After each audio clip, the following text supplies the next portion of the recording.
Here's a question I was specifically asked to address. And hey, if you've ever got any questions that you want answered or specific pain points in your business, please do send me an email, send us through a request, and we'll cover it in a Blackboard Fridays episode. This question was how to set better agendas for the meetings that I'm running with my team.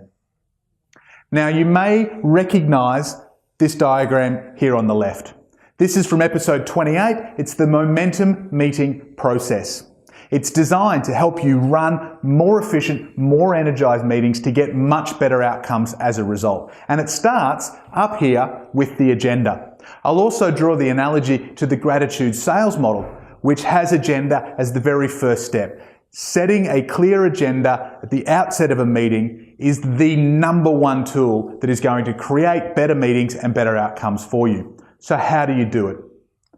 Well, I like to think about different agenda items across a couple of these different either-or conversations. So for each agenda item, and you can have this list if you're chairing a meeting to have a look, ask yourself, is this item a big picture or a specific item? Is this a discussion that we need to have, or is this a decision that we need to make? Is this a thinking, analytical task for the agenda, or is this more of a feeling, people sharing how they feel about a topic? We need to talk about it in that space. And is this about asking the group in the meeting what they think or feel, or is this about telling them something? Get clear on those and even start grouping your agenda items into some of those different categories. Where a lot of meetings go wrong is when they bounce around. We have this big feeling conversation because I ask a question, and then we jump into a thinking one that's quite analytical, and then back to a feeling. Or worse still, we don't have clarity between some of these distinctions. I'm running the meeting and I want a decision, but everyone else thinks we're just here to have a chat and have a nice discussion. So they go down that path and I leave the meeting feeling unsatisfied. If you're not clear when somebody puts an item on the agenda about where it fits into those, ask the follow-up question. So where do I see meetings go wrong as a result of the agenda?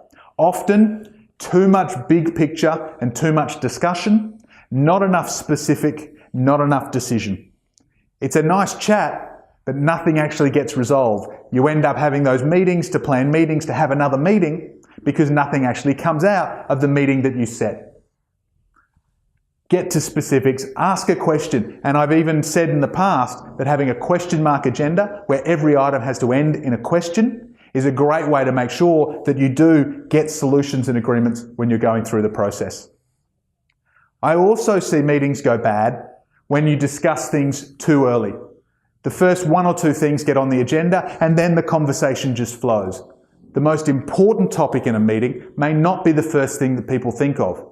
So make sure, as the chair of that meeting, that you're holding off. What else? What else do you want to cover today? What else do you want to cover today? What else do you want to cover today? Let's get the whole agenda out before we start moving into discussing some of the specifics. You may not be able to cover everything, but at least you'll cover the most important aspects. For recurring appointments, recurring meetings, it's great to have a fixed agenda.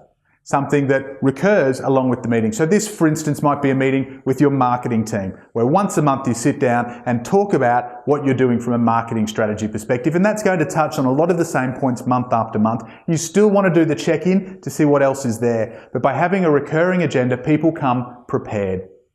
And even for non-recurring meetings, having a team come prepared makes the actual meeting process so much more valuable and more efficient. Whether you're sending out a specific agenda or just a topic for the meeting and running the agenda at the start, explaining to people what they can expect from the meeting, what outcomes you're looking for or the meeting host is looking for, can ensure that they come prepared. And frankly, if you're running a meeting just to tell, just to give information, that could probably be covered in an email. Now, blaming meetings for loss of productivity, a joke I've used before, is like blaming spoons for all of that ice cream that makes me fat. They're a great tool when they're used well, and it comes back to the very beginning. Set clear agendas, get everything out, categorize it to make the conversation more efficient. And for the love of God, get to some solutions and agreements, confirm the actions at the end, and take your team out of the meeting knowing that they've moved the business forward as a result.